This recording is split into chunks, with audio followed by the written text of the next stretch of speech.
I think we shouldn't aim for anything and see what happens. Okay. And I know it's like no editorial control, but No, I didn't say that. no, that's the purpose. I think you don't have editorial control. And people listen to these things for ages. Oh, God, do they? Yeah, and one of the reasons is when you're talking, say it's a lecture and you miss something in a lecture, you miss a point and you go, where am I? Right? Yeah. What happens in this is because it's chat, like a radio phone-in program or something. It goes back over the same stuff. Yeah, you go back over the same stuff and you drop in and out and you haven't really missed anything. Oh, God. I know. Is this the right thing for us then?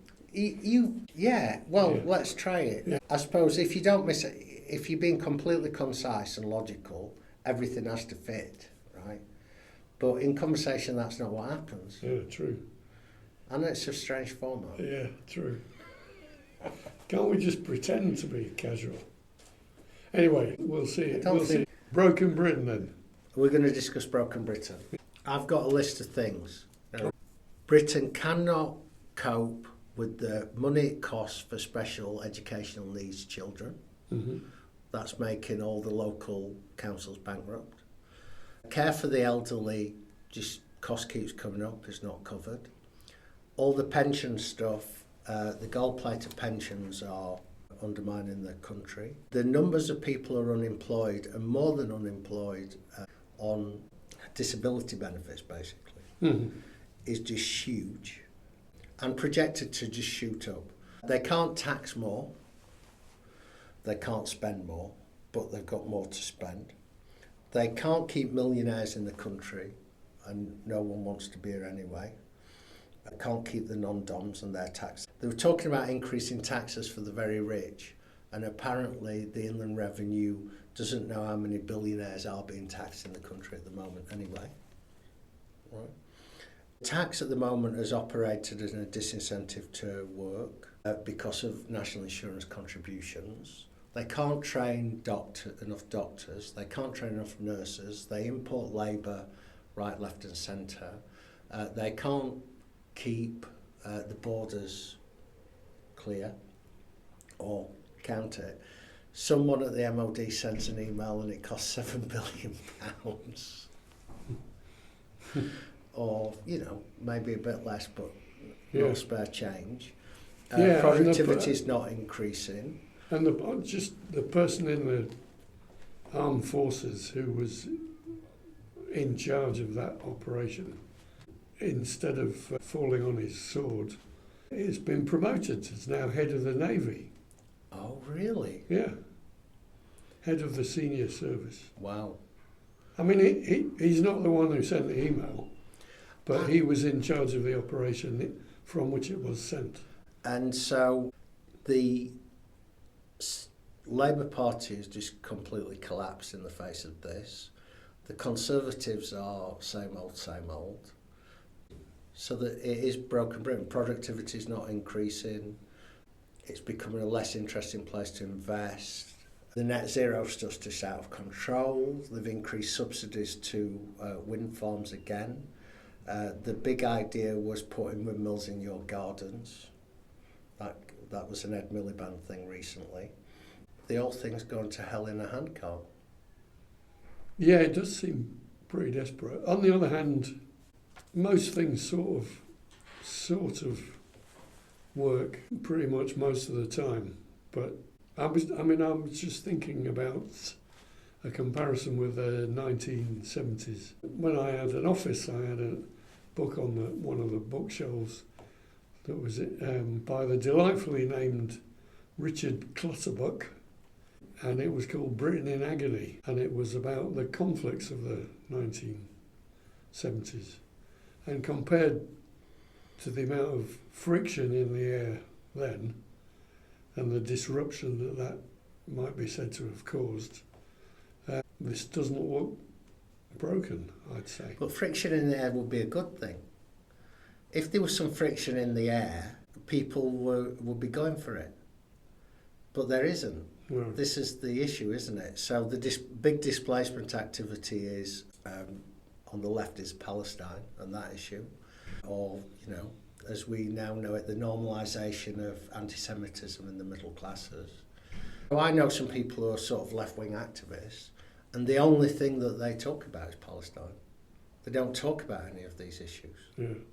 So if there was friction in the air, it would mean either the workers were going for it, or the employers were going for it, or some section of society, but there isn't. So this is what I think is particularly troubling, that the idea of managed decline is sort of all there is now.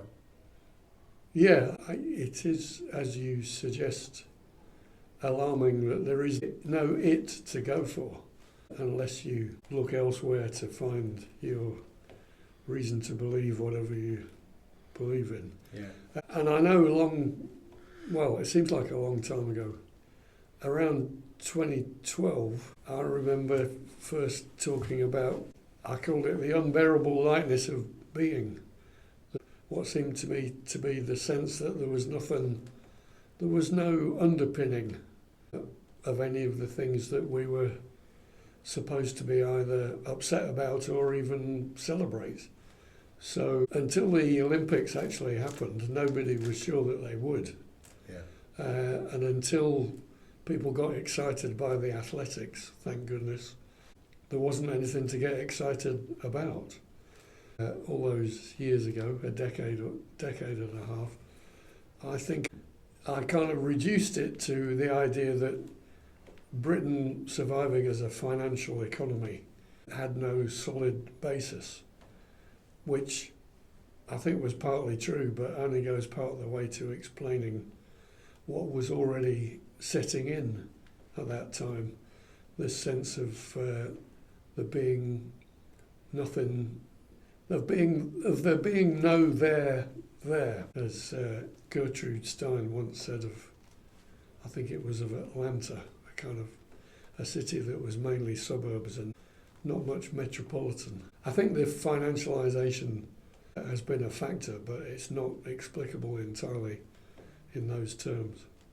But do you agree that there is something essentially insubstantial about the way we live? Well, it's interesting you say 2012. So what happened from 2012 onwards was the economy grows by importing labour, importing cheap labour, Eastern European labour for building, labour from all over the world for farming and for the care sector. And I think even since then it's got worse, I think. But I suppose the thing that I've missed is there is a bit of a reaction in that very fewer people now see that as a sustainable way of carrying on, to bring in overseas labour.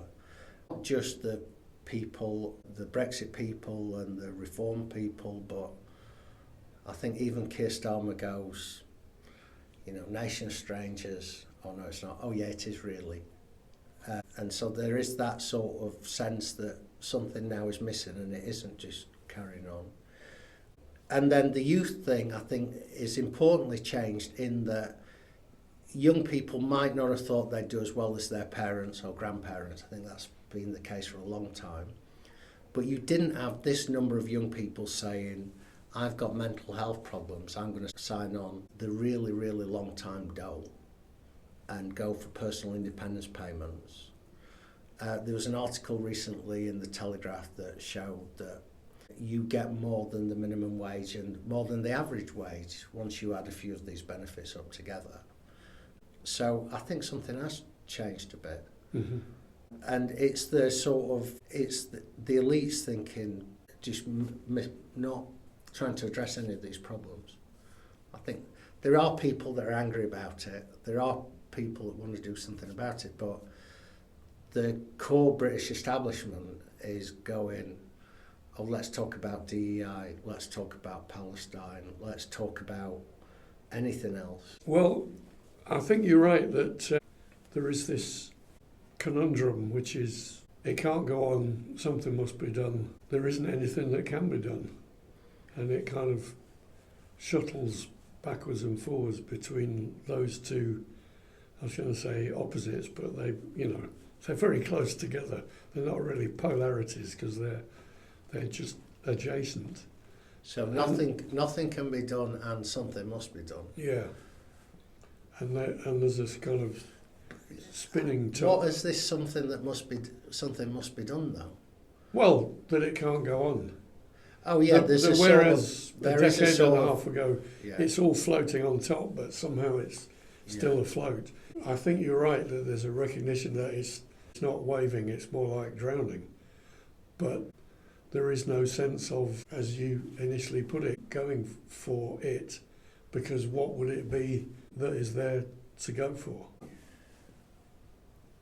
You could argue that what's newly totally absent is any sense of historical consciousness, any sense of it's people who made things that way, and it's people who can make things or remake things differently, to the point where that's no longer just a kind of echo. It's almost as if it has never existed, because for most of the generations that are currently alive, it really never has existed.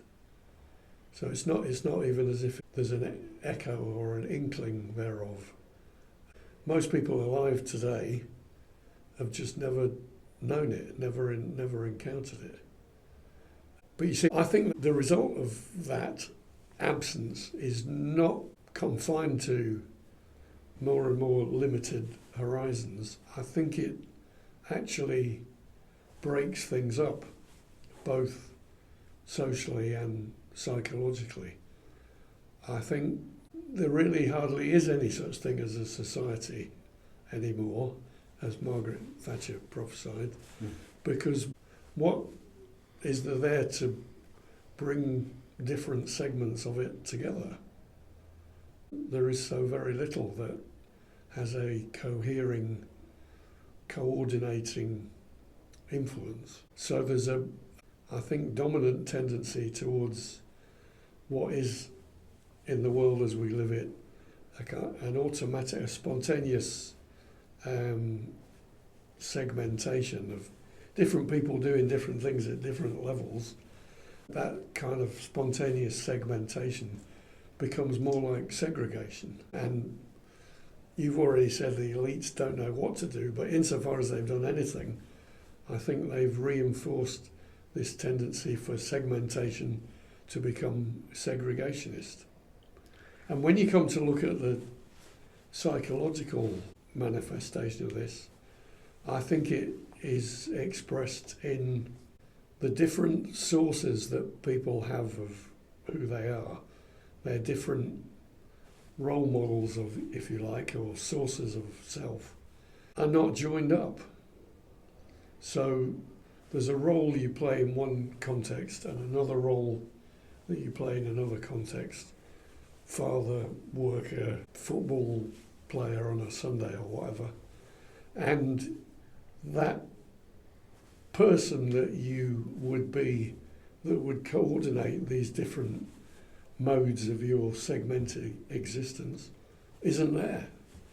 So you feel your life is disjointed, because it is, because there's such a dearth of what would have been the connecting mediations between them. So segregation at the social level and a kind of psychological corrosion between different subsections of a divided self.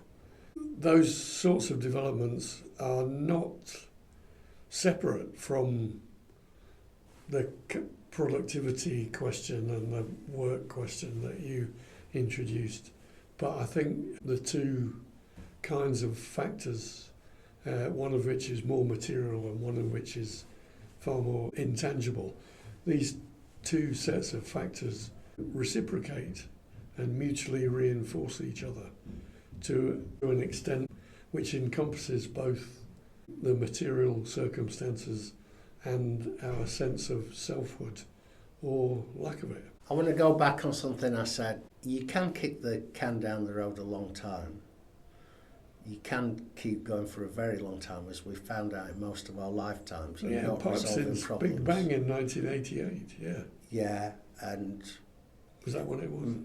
the big bang was sort of financial Yeah. things going, but you lower interest rates and eventually you get to zero. You bring in overseas investment, you have spending power from the parts of the world economy that are growing. You have, as we said, mass immigration to partly lower wages and to sort of resolve any of the problems of training and development that you got in your own country. So those things can carry on for a long time. And Japan showed you can go on for a very long time. You can owe lots of money because otherwise, where are people going to put their money? So Japan's got a deficit of 200% of GDP. Britain's only 100%. So, you can kick the can for a long time. The interesting thing for me is when Labour have tried to do anything about it, every single time they do something, it makes it worse. Like, they cannot do anything about it. So they change tax, and tax is too high. They try and spend more, they can't. The net zero stuff just starts to really get to some of the key parts of industry. Then I suppose the question is, like you say, the intersection between the consciousness of what am I part of and what am I and what's it all about, Alfie, and then what the society is doing. And I think interestingly, for me, the questions of what my roles are, people often negotiate those. They do it through humour because things don't match up. So you have to laugh or else you cry. You carry on working through those things. There are sort of little bits of local community and standards. And I know I've moved out to Essex from London, and it is a lot more tolerant there, you would have to say, in some ways, at least in the working class population. And you'll have some pubs that are a centre of the community, you'll have regional things, you'll have people knowing people, and you'll have some of those things going on. Yes, there are people isolated at the same time. But if you can't resolve those problems of identity and what's it all about, you can sort of negotiate that in a way through humour, through just getting up and going to work and the rhythm of doing that and surviving and then watching some telly and, doom scrolling on your phone. So there is all sorts of displacement activities. I think one interesting thing about the Broken Britain thing in the way it comes out is that when even that day-to-day existence seems to be disrupted by how people behave and what people do. So the shoplifting thing, I think, is sort of saying that day-to-day thing where you get up and go to work and earn a wage and do your thing and buy goods and play the game, people aren't doing it. The fare dodging things or going through the barriers, that's people sticking up two fingers and saying, we're not playing this game that you mugs are playing, and people get very upset with that. I think the same with immigration. You get people, asylum seekers come to the UK. Yes, they're housed in hotels. They get their 4 square meals, they get some laundry done, and then some of them go and work in the gig economy. And this seems to carry on for a very long time, and a lot of people, and no one seems to be doing anything about it. So it's not even breaking the social contract, it's just breaking the idea of this is what you're supposed to do, and this is getting up, going to work, that routine. It's almost like we're mugs for doing it. Yeah, well, I mean, the biggest disruption of the routine was lockdown, wasn't it? Yes, yeah. Which kind of proved to people on a mass scale that their routine was semi-fictional, that really it didn't have to be done, because a lot of what people do when they're doing the routine doesn't really make any difference to the world. They are unnecessary jobs. And it was writ large. We're going through the motions here. When we stopped going through the motions and looked around and, oh really? Somehow what ticks over keeps ticking over even if we don't do it. And it's hard to go back and say, oh, really, actually, that was just a temporary aberration, and it really was strictly necessary all the time. Because everybody's just gone through the experience of finding out that it wasn't. It did rip up a social contract on the assumption that it wasn't going to go into the shredder entirely, that it could be sellotaped back together again. It is sort of sellotaped back together, but some bits have gone missing, some quite big bits have gone missing in the process. But I think you're right, because when people start going to work or work from home and did very little sometimes, and sometimes tried to work that way, there were massive financial implications. The country borrowed loads and loads of money. It was a temporary thing.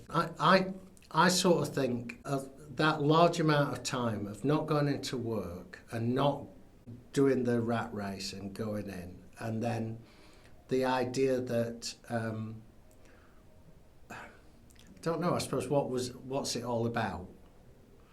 It was that question, and then you've got generations of young people, and I don't know whether it's because of lockdown, or now coming into the workforce, and apparently they're less useless than even we were when we started in the workforce, right? But what was it about lockdown that broke it? But it definitely did. We've got all these statistics that are about sort of isolation and the lack of social connection. Was it people didn't care about the social connection anymore? Was it they found that domesticity suited them? That when they were working from home, they knew they were doing less, but most of the stuff got done anyway? Was it all those things? What was it? I think it's kind of exhausting if you find out that perhaps you didn't need to tire yourself out in the first place. Yeah. And I agree with you that it wasn't like a sudden moment, that what we're talking about is the result of a gradual process of erosion. But I think there was a sudden recognition that what people had been disciplining themselves to do was not entirely, but semi-fictional. Yeah. When it went missing, they didn't miss it. Yeah. Yeah. And when they didn't do what they were making themselves get up at 6:30 a.m. to do, nobody else missed it that much either. And not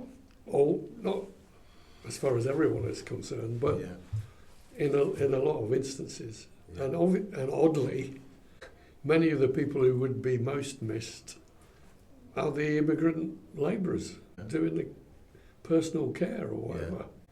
But I wanted to go back on something that you said about roles being negotiated, not least by humour, and I think that is very much true. Because when you look at something that you and the person next to you are supposed to do and you laugh about it, you and the other person that you're speaking to, you're inviting them to take half a step back and consider, well, what is this that we're doing? And, are we really, is this what we should be doing? Is this what we were born to do? Yeah.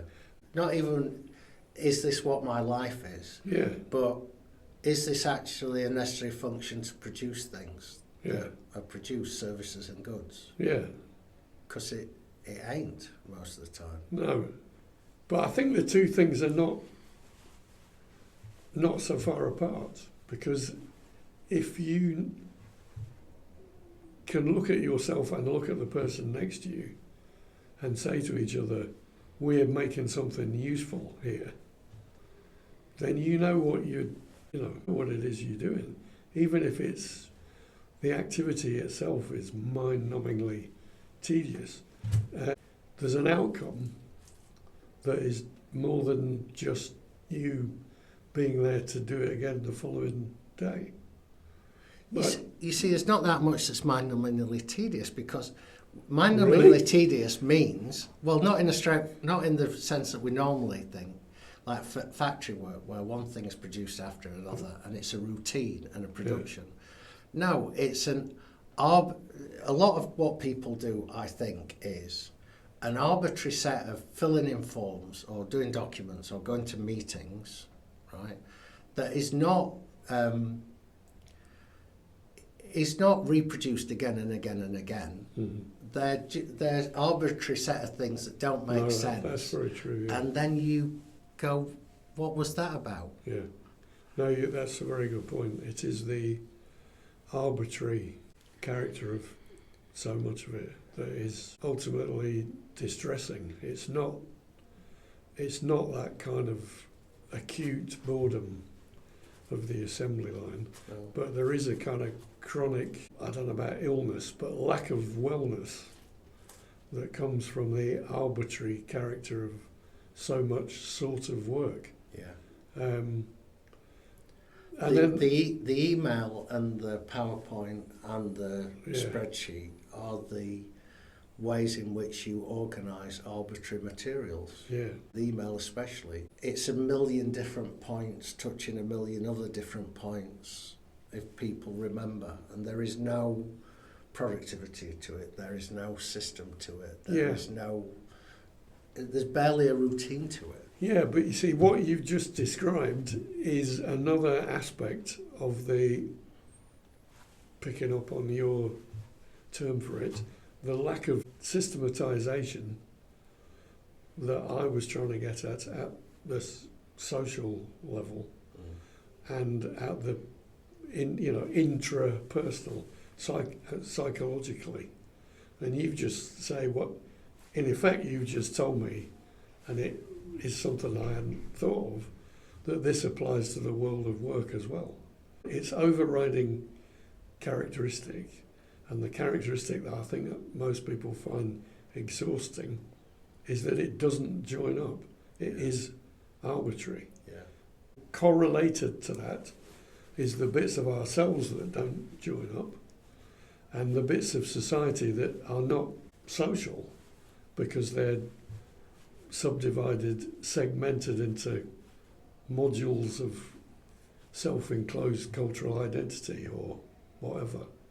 Yeah, so when the routine goes in lockdown, then that's a big thing. Yeah. Because the routine was the thing. Was the cohering element. Was a big coherent element, yeah. And at every level, we're looking at lack of systematisation. Yeah. I mean, the obvious ones are things like HS2 and just the massive inability to build a railway, and the sort of inability to build houses. And I think the rules and regulations things becomes the way through in which things are governed. And for me, that's just sort of crazy thing, the level to which laws, rules, regulations are the way things are understood, and it's an expanding bureaucracy, not just in the public sector, but in the private sector. So when Rachel Reeves, I think yesterday, said this red tape is a boot on the head of British business, pushing it down. Yes, but it's also the means through which you stop competition with entrenched industries and you keep things going, and you don't have competition because only the big companies can do this bureaucracy. And then you get an expanding workforce that's doing all these various form-filling functions and meeting functions and regulatory functions.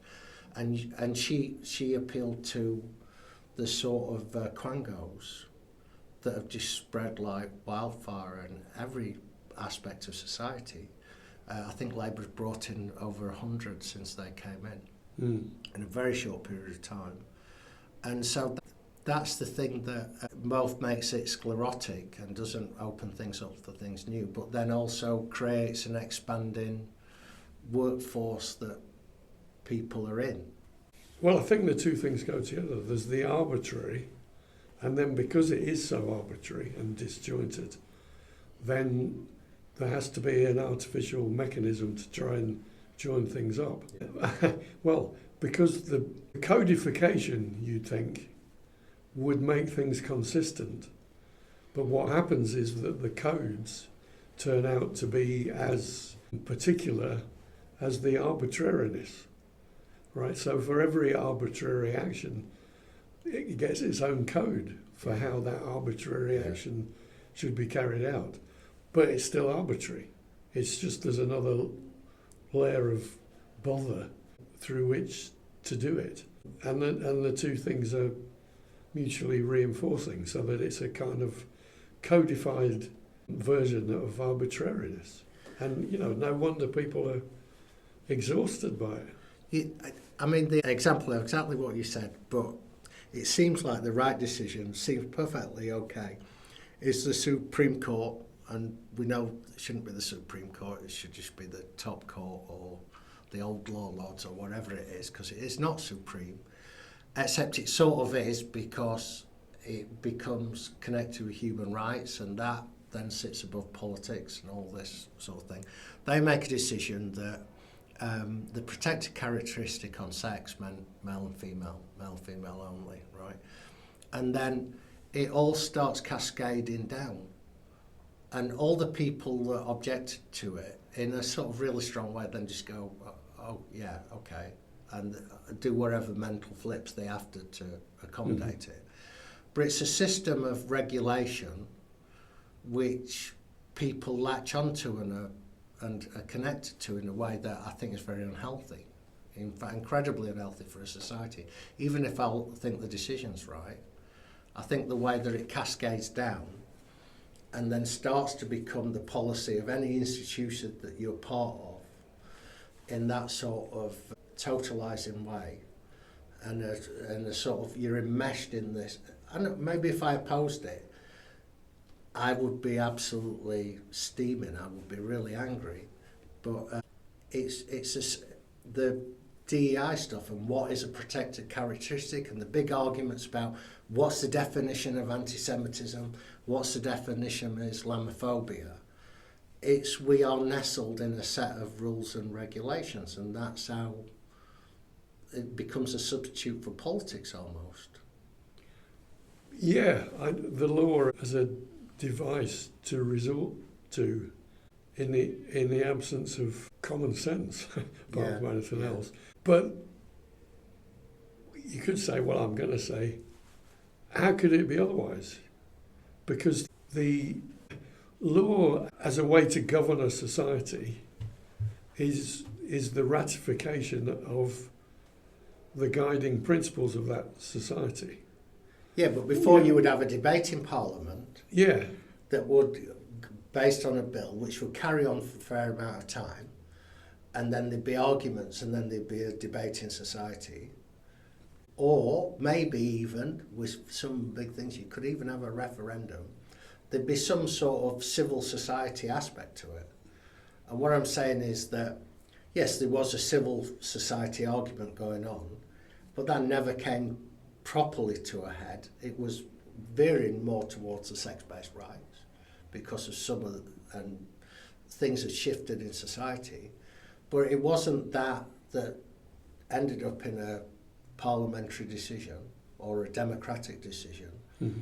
It was some guys and women in wigs going, they don't wear wigs, but I know what you mean. Well, yeah. Maybe some of them do it. I don't know. Yeah, but you're right. So there's the democratic element. You see, I think you're right to say that the democratic debate is noticeable by its absence. But I want you to consider this, that the significance of democratic debate is partly everybody's involved in it, or at least not necessarily directly, but indirectly, the broad swathe of the population is engaged. But also that the debates relate to an understanding that other people can be convinced of your argument. Yeah, that's true. So the guiding principle is, we don't currently agree, but I might be able to persuade you. And I can persuade you because my argument is based on a principle that is universal, that will apply to you because I can show you how it is applicable to you. But nobody does that in these circumstances because the assumption of arbitrariness is meshed into that relativism that, you know, might work for you. It's all provisional. It's arbitrary because it's relativized, because it's contingent, because it's life according not to principles that might outlive us, but the immediate for what works at the moment for me in the next 10 minutes. And that is at one and the same time the arbitrary and the need to codify it because it is arbitrary. Yeah, but wait. And the absence of a debate that runs according to a sense of principled conviction. And not only me being convinced that I'm right, Yes. but me believing that I might be able to convince you that I'm right, even if immediately you don't agree with me. Well, I'm not sure about that because the people who won't change their minds, the sort of people who are committed to, men can be women, women can be men, is about 8% of the population, we think. Maybe 10% of people. And I think the people who are really campaigning hard the other way is probably about 10% of people. And isn't the thing that, at least a contrary factor, that the political organisation is not around these key differences and ideas? Take immigration. Politics not organised around immigration with Labour and Conservatives. Take the stuff about the environment, not organised that way. There's no political division to organise to convince people to have debates. And similarly for all the issues of identity. I mean, the thing about Trump which was interesting is he went, my thing is, no men in women's sports, we're going to control our borders and stop immigration, we're going to reindustrialise, we're going to do something about Middle America and the decline of America as a world power. So at least then you had a democratic decision and debate around a set of these ideas.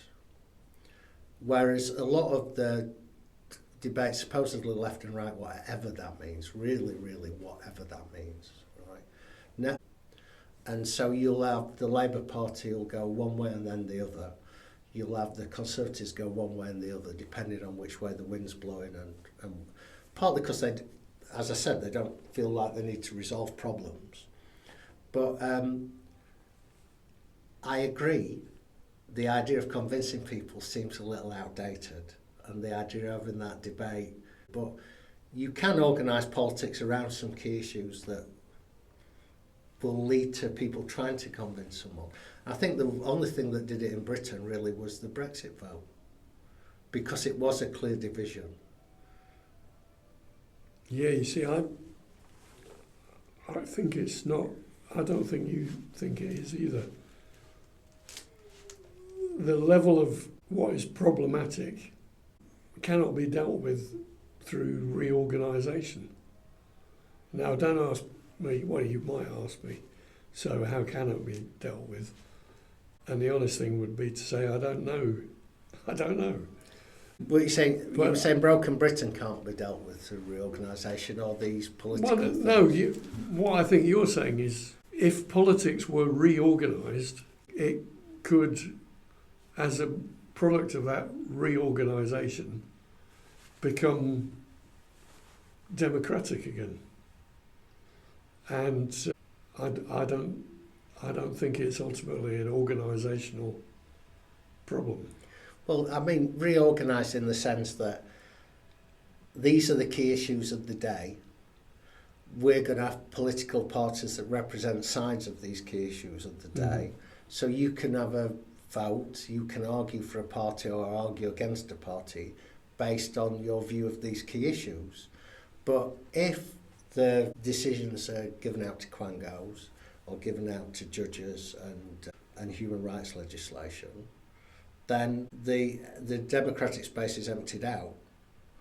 And if the parties, are both saying, oh yes, it is an island of strangers, and oh, it's not an island of strangers, and it is, then what possible resolution, or you going into the terrible minds of the elites who don't know what the hell to do.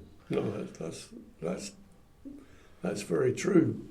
But you see, when a few minutes ago we were talking about the problem of broken Britain being best approached through an understanding of the experience of arbitrariness, I put it to you that your idea of Donald Trump as Mr. Principal is a bit misplaced, because Mr. Arbitrary is a label that is equally applicable. I mean, it's not consistent. I think at all. that's something of an understatement. Fine, but how can I say it's really, really, really not consistent? It's the same as saying it's not consistent, as in consistent, no, right? Arbitrary, not quite. And the reason why it's not quite is because there is some connection to a social base there. There is some connection to a set of the flyover states and sections of that population that he brought out. I'm not saying his base gives him coherence, but it does give him it gave him something of a fillip and a bit of spine for him, and a bit of these meetings that were high energy, and a bit of support from people who wouldn't have otherwise supported him because they saw something coming together. America's always been a strange set of coalitions. But it is also ruled by decree. Well, most of the rules are in the states, but rather than the federal level. But yes, there is some. Well, insofar as there is a United States. Yeah. So there are some federal things which are relatively arbitrary, and there are some things that they can't set. No, you see, I'm not but disagreeing what I'm saying about is the base. It's not just arbitrary. No, is what I'm saying. Yeah, I take that point, that there is, in Trump's case, more of a connection with a larger group of people than, by comparison, Keir Starmer and the Labour Party. There is a rootedness, oddly, given that he's a New York property magnate, with those millions of people who've been flown over, and from which it follows they're looked down upon by the coastal elites. And I think you're right about that. But there is also this element of the arbitrary, as well as the element of rootedness. Sure. So I'm not saying it solves all the problems. No, I know. But at least it says, here's a big set of issues that people think are important and something has to be done about them. And we're going to campaign on those issues. Whereas when I look at the Conservative Party and Labour, I'm struggling to find anything in the last election which was of real importance that they were organised around. And then even then, when we come to some of these big issues, like men and women's sports, for example, right, that gets done through something outside politics. And the regulation stuff then now seems to be something outside politics through the quangos. So I'm not saying reorganisation will fix anything, but just a few things on big issues. And so I think the Brexit debate was one of those things where it said, we won't put up with this anymore. You know, that we want some people that we can vote for that have something of a say, and we want a sort of nation rather than being part of a bureaucratic club that we can't do anything in. Mm-hmm. So, yeah, it doesn't solve all the problems at all. but it makes things interesting again.